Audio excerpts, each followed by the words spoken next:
बड़ी साजिश का ट्रायल राजधानी दिल्ली के लुटियंस जोन में स्थित इजरायली दूतावास के बाहर शुक्रवार को हुए आईईडी ब्लास्ट की जांच की जा रही है और इस घटना को लेकर परत दर परत नए खुलासे सामने आ रहे हैं। इजरायली दूतावास के बाहर हुए ब्लास्ट की जांच को लेकर जो तथ्य सामने आ रहे हैं उन्हें देखकर लगता है कि ब्लास्ट से पहले ठीक तरह से रैकी की गई थी और फिर घटना को अंजाम दिया गया था। दरअसल बताया जा रहा है कि धमाका जिंदल हाउस के सामने हुआ था। यहाँ सीसीटीवी नहीं है। दिलचस्प बात यह भी है कि इस जगह आसपास भी कई सीसीटीवी कैमरे खराब पड़े हैं। बताया यह भी जा रहा है कि आईईडी भले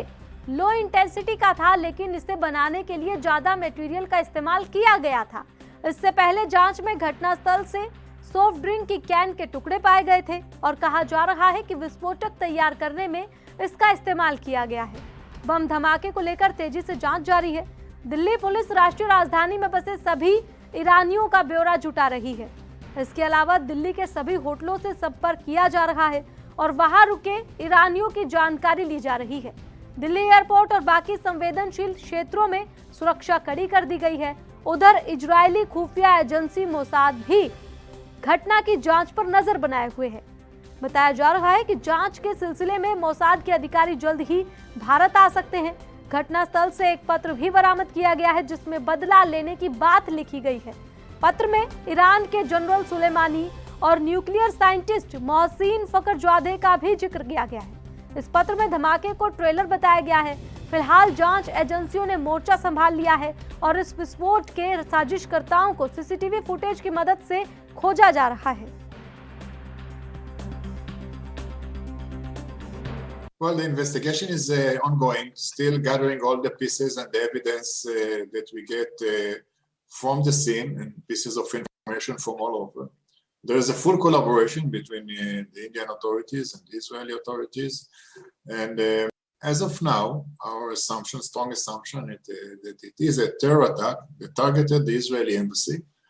Fortunately, as you mentioned, nobody was hurt and all the और ग्राफिक्स के जरिए अब आपको अहम सवाल बता दें। आपको बता दें कि धमाके के तार सीमाओं के पार, ईरानी कनेक्शन से जुड़े ब्लास्ट के तार, क्योंकि ईरान का कनेक्शन सामने आया। यहां पर ईरान के 2 लोगों का नाम सामने आया है और ट्रेलर इसे बताया गया है। धमाके से पहले गहन रैकी की जानकारी मिल रही है। छोटा धमाका लेकिन बड़ी साजिश। क्या बड़ी साजिश इसे कह सकते हैं, क्योंकि सीसीटीवी खराब है, पहले रेकी की जानकारी मिल रही है, तो सूत्रों के हवाले से तमाम बातें सामने आ रही हैं। ट्रेलर या फिर अभी और काम बाकी है। अब जांच से खुलेंगे कितने और राज, तो ये अहम सवाल, बड़ी साजिश का ट्रायल, जिनका जवाब आज जानेंगे। आपको बता दें, राजधानी दिल्ली के लुटियंस जोन में स्थित इजरायली दूतावास के बाहर शुक्रवार को आईईडी ब्लास्ट की जांच जो जारी है और इस घटना को लेकर परत दर परत नए खुलासे हो रहे हैं। तो धमाके से पहले क्या हुई गहन रैकी, ये अहम सवाल है, क्योंकि सूत्रों के हवाले से यही जानकारी मिल रही है और वहां आसपास के सीसीटीवी भी ठीक से काम नहीं कर रहे। क्या छोटा धमाका बड़ी साजिश थी, ट्रेलर, या फिर अभी काम और था बाकी? अब जांच से खुलेंगे कितने और राज, क्योंकि जांच जारी है लगातार। ईरानी कनेक्शन से जुड़े हैं ब्लास्ट के तार, ये भी इस वक्त संशय बना हुआ है, क्योंकि जो पत्र मिला है उसमें साफ तौर पर ईरान के जनरल सुलेमानी और न्यूक्लियर साइंटिस्ट मोहसिन फखरजादे का जिक्र है और इस पत्र में धमाके को ट्रेलर बताया गया है। फिलहाल जांच एजेंसियों ने मोर्चा संभाल लिया है, लेकिन ये ईरानी कनेक्शन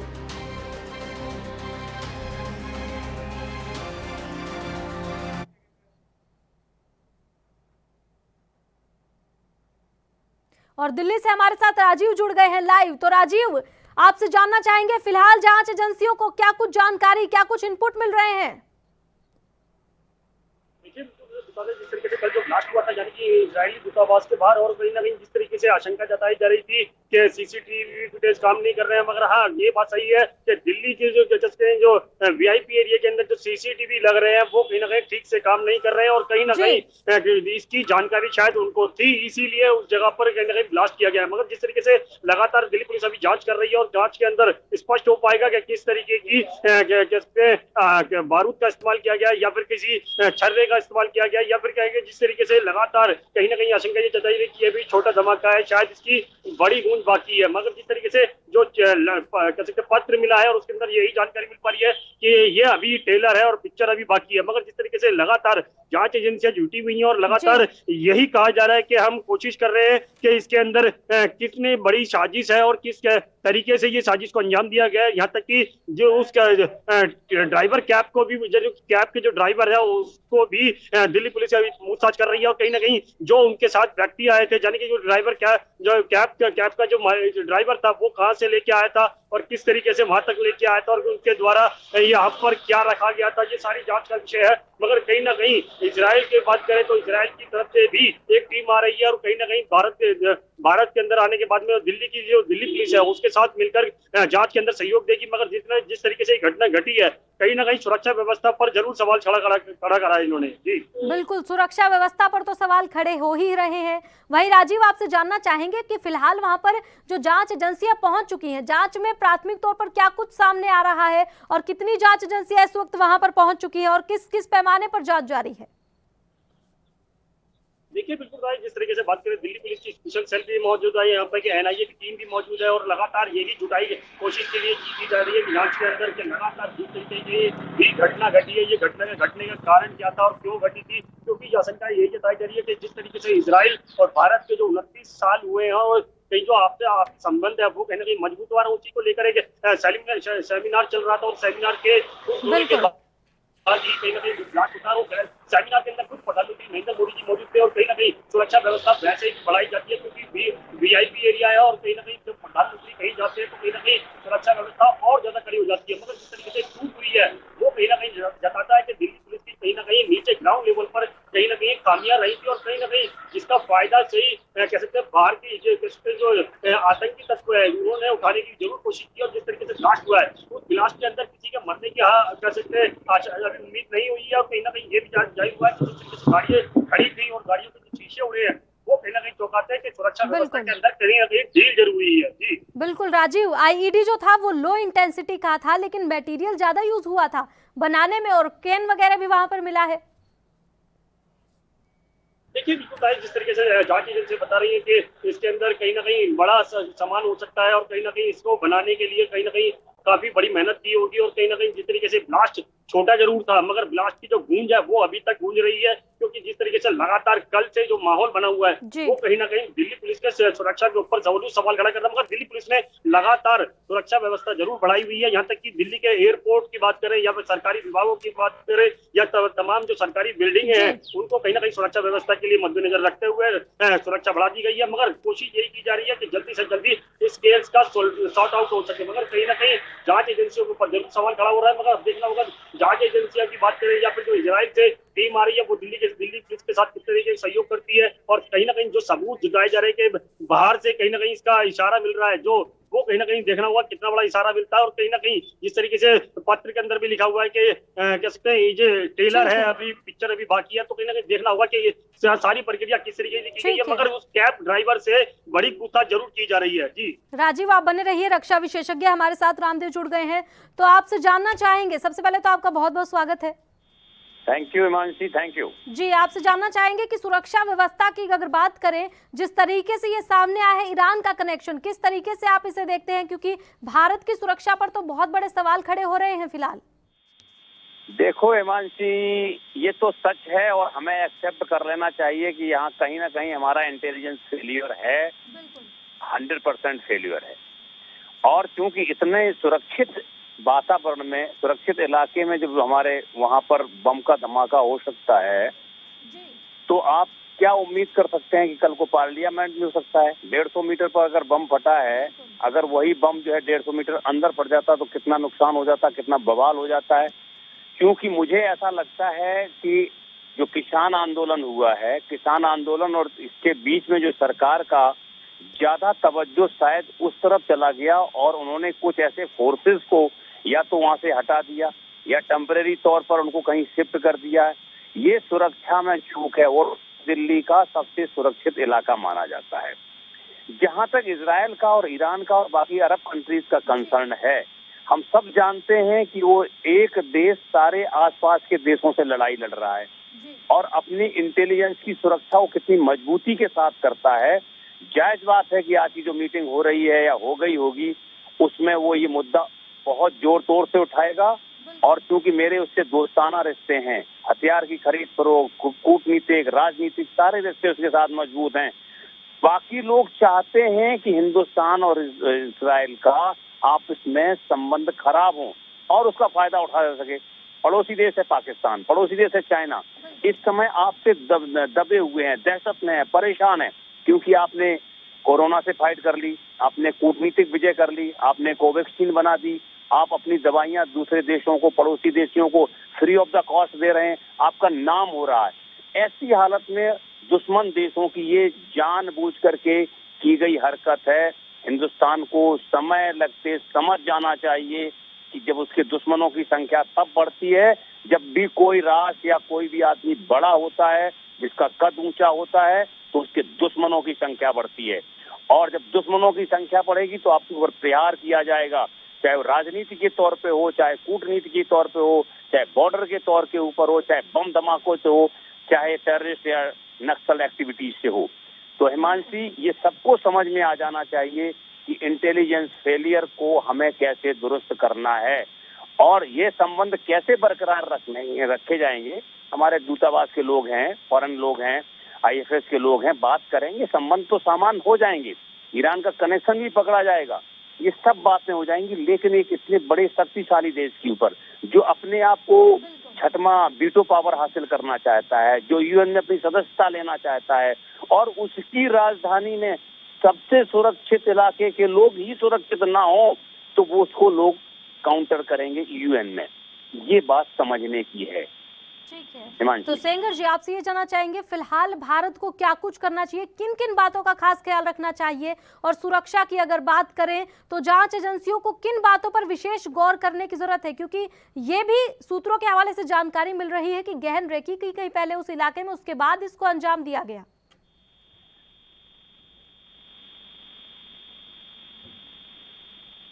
आवाज मिल पा रही है आपको सेंगर जी?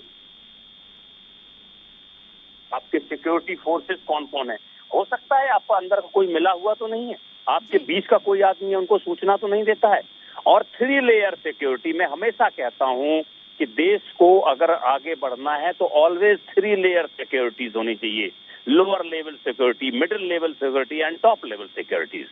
टॉप लेवल सिक्योरिटीज का मतलब होता है कि घेरा और दायरा इतना ऊंचा हो कि वहां पर हर आदमी, अपने अलावा,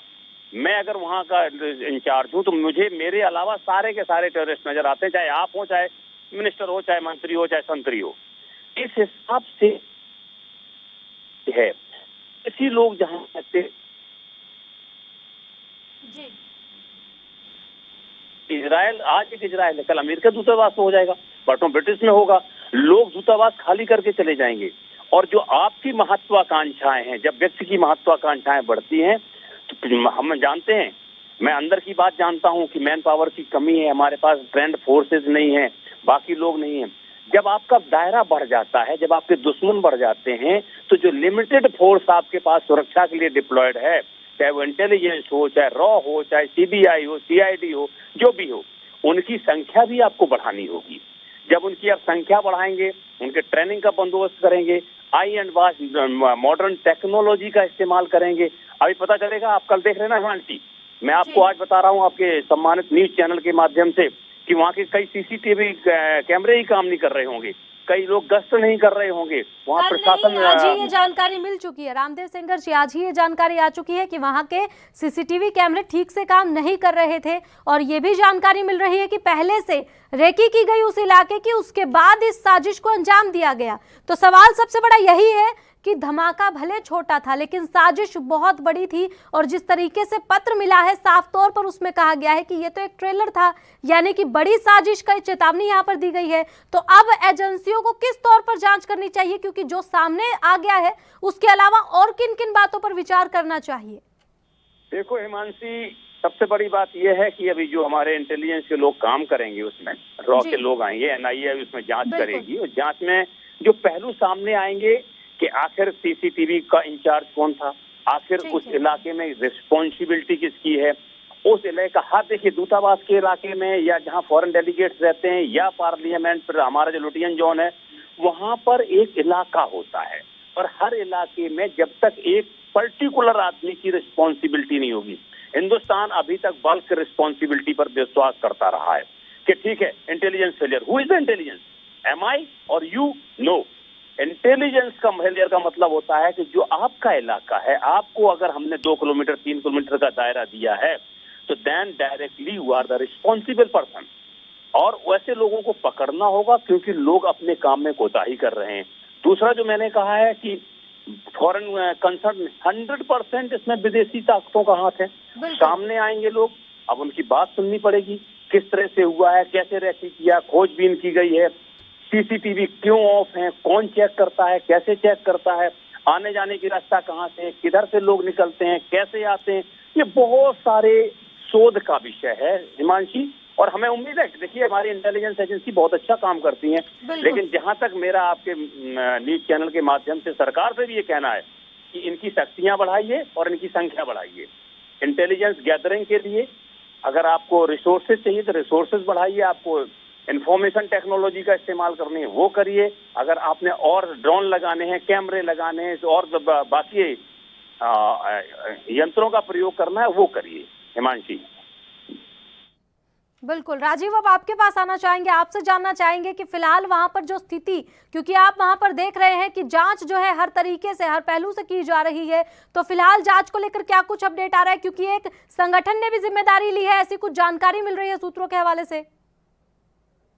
देखिए जिस तरीके से कल जो ब्लास्ट हुआ था उसको लेकर कहीं ना कहीं दिल्ली पुलिस के ऊपर सवाल जरूर खड़े हो रहे हैं, और यहाँ तक हम बात करें जहाँ पर हम खड़े हैं यहाँ से कुछ ही दूरी के ऊपर ही वो जगह है जहाँ पर ब्लास्ट हुआ था, और यहाँ से आगे जाने की परमिशन किसी को भी नहीं दी जा रही है। मगर जिस तरीके से लगातार एजेंसियों के ऊपर जरूर सवाल खड़ा हो रहा है, जिस तरीके से सर ने भी कहा कि जिस तरीके से लगातार कहीं ना कहीं जो कोताही जरूर बरती गई है, चाहे वो सीसीटीवी के माध्यम से हो, क्योंकि इस तरीके का कोई भी ब्लास्ट होता है या कोई भी कार्रवाई होती है वो कहीं ना कहीं पहले उसका मुआयना किया जाता है। तो कहीं ना कहीं ये जरूर स्पष्ट हुआ कि पहले उन लोगों ने मुआयना जरूर किया कि कहाँ पर सीसीटीवी चल रहे हैं, कहाँ पर नहीं चल रहे हैं, और किस तरीके की सुरक्षा होती है, और किस तरीके के वीआईपी एरिया के अंदर कहाँ पर लूज पॉइंट है, वही चीज उनका फायदा हुआ है, और कहीं ना कहीं उसी फायदे का उन्होंने बेनिफिट उठाया। मगर जिस तरीके से ब्लास्ट किया गया ये सोची समझी साजिश जरूर है, क्योंकि एक दिन में या फिर 1 घंटे के अंदर कोई रणनीति इस तरीके की नहीं बनाई जा सकती है, और लगातार कहीं ना कहीं रणनीति पहले बनाई गई है, और लगातार एक बार नहीं लगता है वो कई बार आए होंगे यहाँ पर, क्योंकि हर तरीके के मुआयना करने के बावजूद ही इस तरीके का ब्लास्ट किया गया। मगर